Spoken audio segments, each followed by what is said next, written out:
మనమొక్కసారి ఊహించుకుందాం.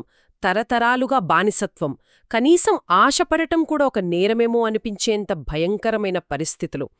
ఒక తరం పుడుతోంది, ఆ ప్రాణాలు అరచేతిలో పెట్టుకుని మట్టి పిసుక్కుంటూ ఇటుకలు చేస్తూనే చనిపోతోంది. అవును.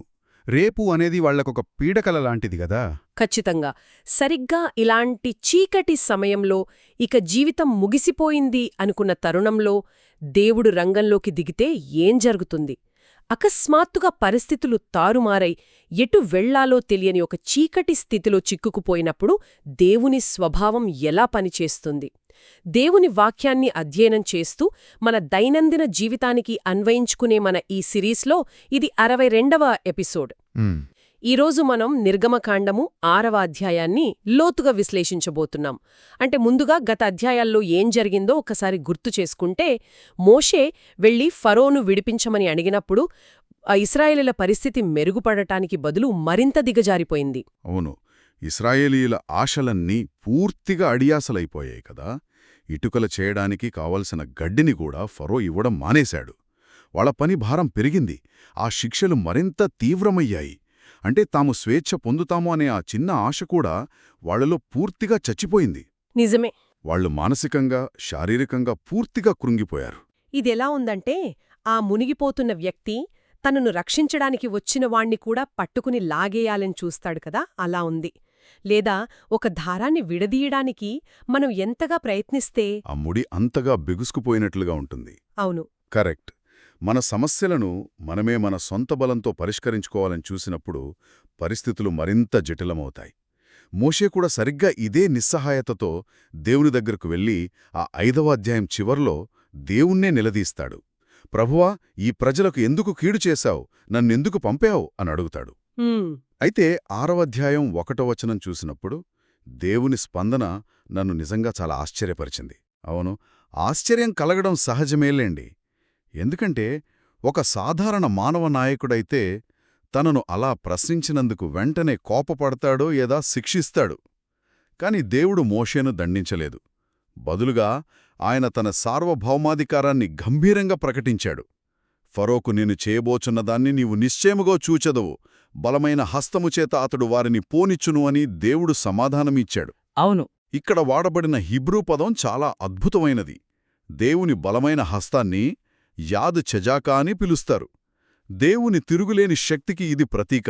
ఈ యాద్ చజాకా అనే పదం వెనుక ఉన్న చారిత్రక నేపథ్యం గురించి నేను చూసినప్పుడు ఒక అద్భుతమైన విషయం అర్థమైంది. అంటే ప్రాచీన ఐగుప్తులో ఫరోలు తమను తాము దేవుళ్లుగా భావించేవారు కదా. ఖచ్చితంగా. వారి దేవాలయాల గోడల మీద ఫరో తన చేతిలో ఒక దండం పట్టుకుని ఆ బలమైన హస్తంతో శత్రువులను అణచివేస్తున్నట్లు చిత్రాలు గీసుకునేవారు. అంటే బలమైన హస్తం అనేది ఐగుప్తులో ఫరోకు మాత్రమే ఉన్న ఒక బిరుదులాంటిది. ఇప్పుడు దేవుడు సరిగ్గా అదే పదాన్ని ఉపయోగించి ఆ ఫరోకే సవాలు విసురుతున్నాడు. నీకంటే బలమైన హస్తం నాది, నా హస్తం దెబ్బకు నువ్వే వీళ్లని నీ దేశంలో నుండి పారద్రోల్తావు అని దేవుడు చెప్పడం ఎంతో అద్భుతంగా ఉంది కదా. ఎంత స్పష్టమైన పోలికండి. అంటే చరిత్రను దేవుడు ఎలా తన అధీనంలో ఉంచుకుంటాడో ఈ వచనం నిరూపిస్తుంది. దేవుడిక్కడ కేవలం ఒక వాగ్దానం చేయడమే కాదు, ఐగుప్తు సామ్రాజ్యపు పునాదులను కదిలించే ఒక గొప్ప డిక్లరేషన్ ఇస్తున్నాడు. నిజమే. అందుకే మనం ఈ వచనాన్ని అర్థం చేసుకునేటప్పుడు ఒక మాట గుర్తుపెట్టుకోవాలి. భారమైన బ్రతుకు నుండి బలమైన దేవుని హస్తం వైపు. ఇది ఒక ప్రయాణంగా మనం చూడాలి. మన సొంత బలం సరిపోదని, మన చేతులు అలసిపోయాయని తెలిసినప్పుడే సరిగ్గా అప్పుడే దేవుని ఆ బలమైన హస్తం పనిచేయడం మొదలుపెడుతుంది. ఎంత చక్కగా చెప్పారు.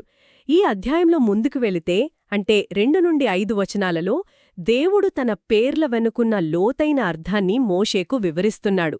ఆ పితరులైన అబ్రహాము, ఇస్సాకు, యాకోబులకు తాను చూపించిన అనుబంధాన్ని గుర్తుచేస్తున్నాడు. అవును. కాని నాకిక్కడొక గందరగోళమొస్తోంది. దేవుడు ఇక్కడ 2 పేర్లను ప్రస్తావించాడు కదా. నేను ఎల్ షద్దాయి అను పేరుతో వారికి ప్రత్యక్షమయ్యాను, కాని యెహోవాను నా నామముతో నేను వారికి తెలియబడలేదు అంటాడు.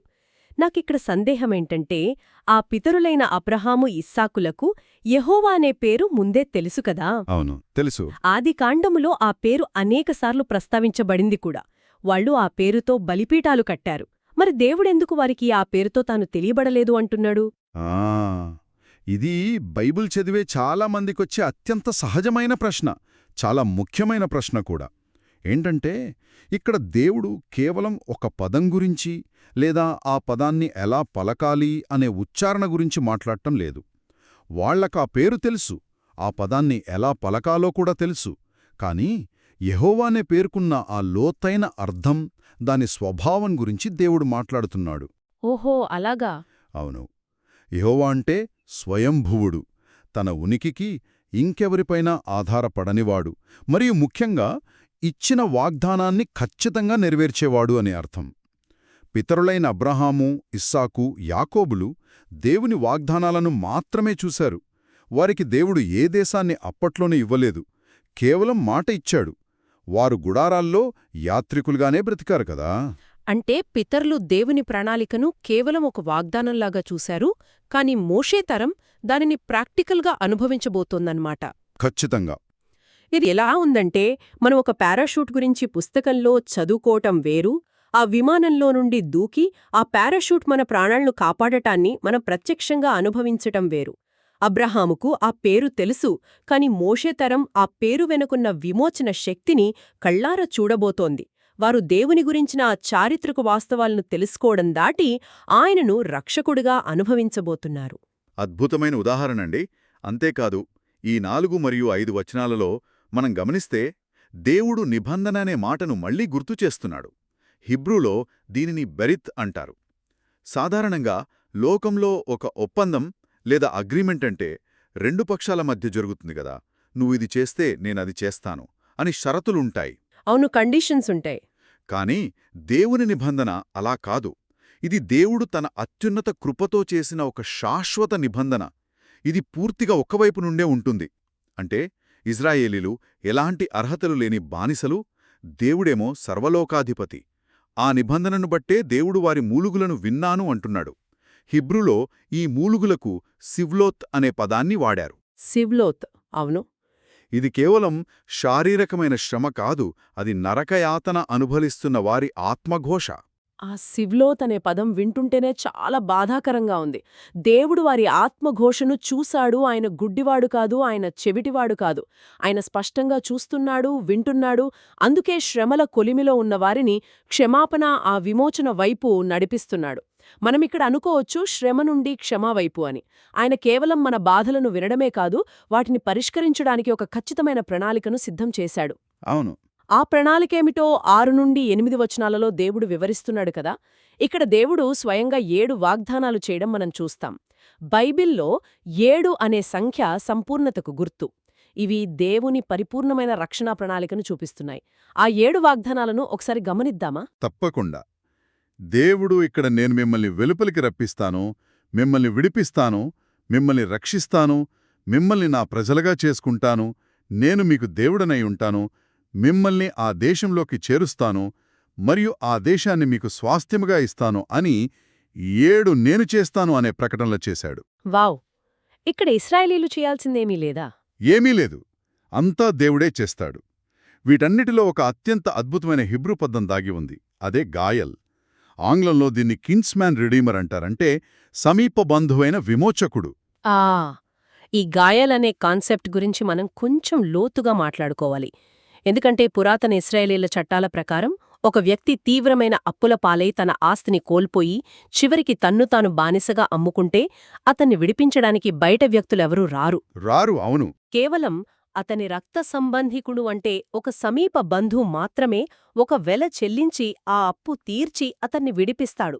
ఈ ప్రక్రియనే ఆ గాయల్ అంటారు కదా. ఇప్పుడు ఐగుప్తులో ఉన్న ఇజ్రాయేలీలు తమను తాము విడిపించుకోలేని బానిసలు. వారికి ఆస్తులు లేవు, బలం లేదు.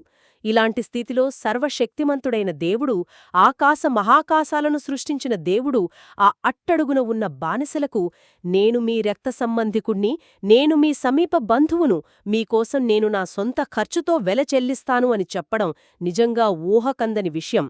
ఇది దేవుని కృపకు పరాకాష్ట అని చెప్పొచ్చు. మీరు చెప్పిందే అక్షరాలా సత్యమండి. దేవుడు ఎక్కడో ఒక దూరపు ఆకాశంలో కూర్చుని కమాండ్స్ ఇచ్చేవాడు కాదు. ఆయన ఏకంగా బురదలో ఆ బానిసత్వంలో ఉన్నవారి స్థాయికి దిగువచ్చి వారితో ఒక కుటుంబ బంధాన్ని ఏర్పాటు చేసుకుంటున్నాడు. ఇది ఎవరికైనా ఎంత గొప్ప ఆనందాన్ని ఇవ్వాలి చెప్పండి. కన్నీళ్లు ఆనంద భాష్పాలుగా మారాలి గదా. అవును. కాని మన మానవదేశం ఎలా ఉంటుందో 9 నుండి 12, 13 వచనాలలో మనం చూడవచ్చు. మోషే వెళ్లి ఈ శుభవార్తను, దేవుని ఈ 7 వాగ్దానాలను ప్రజలకు చెప్పినప్పుడు వారి స్పందన చాలా భిన్నంగా ఉంటుంది. వారు మోషే మాటలను అస్సలు వినరు. అవును. వారు ఎందుకు వినలేదో 9వ వచనం స్పష్టంగా చెప్తోంది. వారి మనసు విరిగిపోవుట వలనను, కఠినమైన దాస్యము వలనను వారు మోషే మాట వినలేదు అని. ఇక్కడ మనం ఒక ముఖ్యమైన విషయాన్ని అర్థం చేసుకోవాలి. మన మెదడు ఎలా పనిచేస్తుందో, ఆ బాధల్లో ఉన్నప్పుడు నిరంతర బాధలు, ఆ శారీరక హింస, కష్టాలు మనలో ఒక రకమైన మానసిక స్తంభనను సృష్టిస్తాయి. అంటే మనుషులు భయంకరమైన బానిసత్వంలో ఉన్నప్పుడు వారి మెదడు కేవలం ప్రాణాలు ఎలా నిలుపుకోవాలి అనే ఆ భయంలోనే ఉంటుంది కదా. అవును, సర్వైవల్ గురించే ఆలోచిస్తారు. కరెక్ట్. ఈరోజు నా ప్రాణం ఎలా నిలుపుకోవాలి, ఆ కొరడా దెబ్బల నుండి ఎలా తప్పించుకోవాలి అని మాత్రమే ఆలోచిస్తారు. అలాంటప్పుడు దేవుని గొప్ప వాగ్దానాలు, ఆ భవిష్యత్తు గురించిన గొప్ప మాటలు వారికి అస్సలు అర్థం కావు. వారి మనస్సుకు ఆ సత్యాన్ని స్వీకరించే సామర్థ్యం పూర్తిగా ఆగిపోతుంది. వాళ్ళొక రకంగా చెప్పాలంటే మొద్దుబారిపోయారు. అది చాలా ఖచ్చితమైన విశ్లేషణండి. దేవుడు వారి ఆ మానసిక క్షోభను అర్థం చేసుకున్నాడు. అందుకే వారు నమ్మనందుకు దేవుడు వారిని ఏమీ శిక్షించలేదు. ఇంకో ఆసక్తికరమైన విషయం ఏంటంటే, ప్రజలు తన మాట వినకపోవడంతో మోషే కూడా తీవ్రమైన నిరాశకు గురయ్యాడిక్కడ. అవును. 12వ వచనంలో మోషే అంటాడు, ప్రభువా, ఇశ్రాయేలీయులే నా మాట వినలేదు, ఇక ఫరో ఎలా వింటాడు? నేను మాట మాంద్యము గలవాడను అంటాడు. హిబ్రీలో దానికి అపరిశుద్ధ పెదవులు అని వాడారు. అంటే తాను దేవుని ప్రతినిధిగా మాట్లాడటానికి ఎంతమాత్రం అర్హుడిని కానని మోషే భావిస్తున్నాడు. ప్రజలకేమో ఆశ లేదు, నాయకుడికే తనపై నమ్మకం లేదు. దేవుని ప్రణాళికను అమలు చేయడానికి వాతావరణం ఏమాత్రం అనుకూలంగా లేదు. అవును. మనం సాధారణంగా ఇలాంటి పరిస్థితుల్లో ఏమాలోచిస్తాం? దేవుడికి కోపం వస్తుందని కదా. నేను మీకింత గొప్ప రక్షణ ప్రణాళిక ఇస్తుంటే మీకు కనీసం విశ్వాసం లేదా? మీరు నా వాగ్దానాలను నమ్మలేదు కాబట్టి ఇక మిమ్మల్ని విడిపించను అని దేవుడు వాళ్ళని వదిలేయాలి. కాని దేవుడలా చెయ్యలేదు. దేవుని అపారమైన సహనం ఇక్కడ మనకు స్పష్టంగా కనిపిస్తుంది. వారి గాయపడిన మనస్సు వల్లే వారలా ప్రవర్తిస్తున్నారని ఆయనకు తెలుసు. దేవుని ఓదార్పు ఎంత గొప్పదంటే, నిరీక్షణ లేని ఆ చీకటి బ్రతుకులో కూడా దేవుడు తన నిబంధనను విడిచిపెట్టలేదు. ఇది మనకొక గొప్ప ఆదరణ కదా. మన బలహీనతను చూసి ఆయనెప్పుడూ వెనక్కి వల్లడు. ఖచ్చితంగా. ఇదే సమయంలో కథ అకస్మాత్తుగా ఆగిపోయి 14 నుండి 27 వచనాల వరకు ఒక పెద్ద వంశావళి, అంటే పితరుల పేర్ల జాబితా ప్రారంభమవుతుంది. మనం బైబిల్ చదివేటప్పుడు చాలామంది ఇలా పేర్లు రాగానే చదవడం బోర్ కొట్టి స్కిప్ చేసేస్తుంటారు కదా. అవును, నేను అంతే. అసలే కథ ఉత్కంఠభరితంగా నడుస్తోంది, మధ్యలో ఈ పేర్ల గోలే ఏంటి అనుకుంటాం. కానీ ఈ వంశావళి వెనుక ఒక గొప్ప చారిత్రక మరియు ఆత్మీయ రహస్యం దాగి ఉంది. అవును, ఇది కేవలం ఎవరో ఖాళీగా ఉండి కూర్చుని రాసిన పేర్ల చిట్టా కాదు. ఈ వంశావళిని మనం చదువుతున్నప్పుడు 2 విషయాలు గుర్తుపెట్టుకోవాలి. మొదటిది, ఆ మానసిక క్షోభలో ఉన్న ప్రజలు తమ గుర్తింపును కోల్పోతారు. ఐగుప్తులో 100 ఏళ్లుగా బానిసలుగా ఉన్న వీరికి మీరు కేవలం ఇటుకలు చేసే యంత్రాలు కాదు, మీరు అబ్రహాము, ఇస్సాకు, యాకోబుల వారసులు, దేవుని నిబంధన సంతానం అని వారి గుర్తింపును మళ్లీ గుర్తుచేయడానికి ఈ జాబితా ఎంతగానో ఉపయోగపడుతుంది. ఇక రెండవదేంటంటే దేవుని ఖచ్చితమైన సమయం. దీని గురించి మీరు కొంచెం వివరిస్తారా? తప్పకుండండి. ఆదికాండము 15వ అధ్యాయంలో దేవుడు అబ్రహాంతో ఒక వాగ్దానం చేస్తాడు కదా.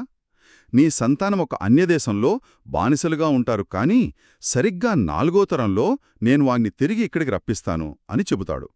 ఆ మాటను నిరూపించడానికే ఇక్కడ లేవీ గోత్రాన్ని ఇంత వివరంగా ఇచ్చారు.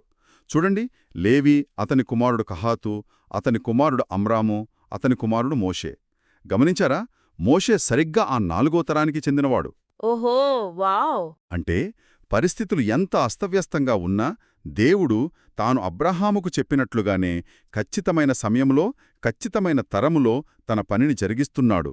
దేవుని ప్రణాళికలో ఏదీ అదుపు తప్పలేదు అనడానికి ఈ వంశావళే మనకొక చారిత్రక సాక్ష్యం. దేవుడు తరాలకు మించిన విశ్వసనీయత గలవాడు. అంతేకాకుండా మోషే మరియు అహరోనులు ఈ ప్రజలను నడిపించడానికి తగిన చట్టబద్ధత వాళ్లకు ఉందని నిరూపించడానికి కూడా ఇది పనిచేస్తుంది. అబ్బా, దేవుని ప్రణాళిక ఎంత ఖచ్చితమైనదో కదా. మనం ఒక్కోసారి మన జీవితాల్లో అనుకుంటాం, దేవుడు మన ప్రార్థనలు వినలేదేమో, మరచిపోయాడేమో, ఆయన ఆలస్యం చేస్తున్నాడేమో అని. కానీ ఆయన క్యాలెండర్ ఎప్పుడూ పర్ఫెక్ట్గా ఉంటుంది. అవును. ఆ తరువాత 28 నుండి 30 వచనాలలో మనం చూస్తే రచయిత చాలా తెలివిగా కథ ఎక్కడైతే ఆగిపోయిందో, అంటే మోషే తన మాట మాంద్యాన్ని గురించి ఎక్కడైతే ప్రస్తావించాడో మళ్ళీ అక్కడ్నుంచే కథను మొదలుపెడతాడు. ఈ రకమైన శైలిని ఉపయోగించి ఆ మానవ బలహీనతల మధ్యనే దేవుడు తన మహాకార్యాలను ఎలా కొనసాగిస్తున్నాడో రచయిత మనకు చూపిస్తున్నాడు. అవును. అయితే ఇక్కడ మనం ఒక లోతైన దైవశాస్త్రపరమైన ప్రశ్న వేసుకోవాలి. ఇప్పటివరకు మనం ఇశ్రాయేలీలు ఐగుప్తులో ఎదుర్కొంటున్న భౌతిక బానిసత్వం, వారి కష్టాల గురించి చూశాము. కాని ఇది కేవలం చరిత్రలో జరిగిన ఒక సంఘటన మాత్రమేనా? ఇదంతా దేవుని గొప్ప విమోచన ప్రణాళికకు ఒక నీడలాంటిదా? ఇది చాలా కీలకమైన అంశం. పాత నిబంధనలోని ప్రతి అద్భుతం, ప్రతి విమోచన నేరుగా క్రీస్తు శిలువ కార్యానికి, ఆయన మనకు తీసుకురాబోయే రక్షణకు ఒక నమూనా లాంటిది. ఇశ్రాయేలీలకు ఐగుప్తు బానిసత్వం ఎలాగో, మానవాళికి పాపపు బానిసత్వం అలాంటిది. ఫరో వారికి ఎలా క్రూరమైన నిర్దాక్షిణ్యమైన యజమానిగా ఉన్నాడో, పాపం కూడా మనకంత క్రూరమైన యజమానిగా ఉంటుంది కదా. ఖచ్చితంగా. ఇశ్రాయేలీలు తమ స్వంత శక్తితో, తమ సొంత పనులతో ఫరో చేతిలోండి ఎలా బయటపడలేకపోయారో, మనం కూడా మన స్వంత నీతితో, మన మంచి పనులతో ఈ పాపపు బానిసత్వం నుండి బయటపడలేము. అందుకే క్రీస్తు మన పక్షాన ఒక నిజమైన మరియు పరిపూర్ణమైన మోషేగా వచ్చాడు. మోషే తన అపరిశుద్ధ పెదవులతో ఆ భయంతో దేవుని వాక్యాన్ని పలికాడు. కాని క్రీస్తు ఆ దేవుని వాక్యమే శరీరధారి అయి ఉండి సంపూర్ణమైన సత్యాన్ని మనకు అందించాడు. ఆయన మానవాళి కోసం ఒక కొత్త నిర్గమకాండమును తీసుకొచ్చాడు. మనమిందాక యాద్ ఛజాకా అంటే బలమైన హస్తము అని చెప్పుకున్నాం కదా. ఆ దేవుని బలమైన హస్తము ఎక్కడ ప్రత్యక్షమైంది? కల్వరి శిలువలో. మానవాళి పాపాన్ని, మరణాన్ని జయించడానికి ఆయన శిలువలో తన చేతులను చాపి మన పాపాలకు ప్రాయశ్చిత్తం చేశాడు. అలాగే మనం మాట్లాడుకున్న ఆ గాయల్ అంటే సమీప బంధువు కాన్సెప్ట్ కూడా క్రీస్తులోనే సంపూర్ణమైంది. నిజమే. ఆయన పరలోకాన్ని విడిచిపెట్టి మన సమీప బంధువుగా మారడానికి ఆ మానవ శరీరాన్ని ధరించాడు. ఒక బానిసను విడిపించడానికి బంధువు ధనమిస్తాడు, కాని మనల్ని విడిపించడానికి క్రీస్తు తన స్వంత రక్తాన్ని క్రయధనంగా చెల్లించాడు. మన రక్షణలో మన గొప్పదనమంటూ ఏమీ లేదు, అంతా దేవుని ఉచితమైన కృపయే కదా. ఎంతటి అద్భుతమైన సత్యమండి! ఈ 6వ అధ్యాయం దేవుని 4 ముఖ్యమైన స్తంభాలలాంటి లక్షణాలను మన కళ్ల ముందుంచుతుంది. మొదటిది, ఆయన సార్వభౌమాధికారి. ప్రపంచాన్ని ఏలే ఫరోలైనా ఆయన గుప్పిట్లోనే ఉంటారు. రెండవది, ఆయన నమ్మకమైనవాడు. అబ్రహాముకు ఇచ్చిన మాటను 100 ఏళ్ల తర్వాత కూడా మర్చిపోకుండా నెరవేర్చాడు. మూడవది, ఆయన కృపామయుడు. ఇశ్రాయేలీలకు ఏ అర్హత లేకపోయినా, వారు కనీసం విశ్వసించకపోయినా ఆయన వారికోసం ముందుకొచ్చాడు. ఇక నాలుగవది, ఆయన మారని దేవుడు. మనుష్యుల నమ్మక ద్రోహము, వారి భయాలు, వారి వైఫల్యాలు దేవుని నమ్మకత్వాన్ని ఎన్నటికీ మార్చలేవు. మనం బైబిల్ అధ్యయనం చేస్తున్నది కేవలం కొన్ని చారిత్రక వాస్తవాలను, భౌగోళిక వివరాలను తెలుసుకోవడానికి లేదా ఏదో మన జ్ఞానాన్ని పెంచుకోవడానికి మాత్రమే కాదు. దేవుని గురించిన వాస్తవాలు నేర్చుకోవడం వేరు, దేవునితో ఒక సజీవమైన సంబంధాన్ని కలిగి ఉండటం వేరు. ఆయన మారని స్వభావం, ఆయన కృప మన ప్రార్థనా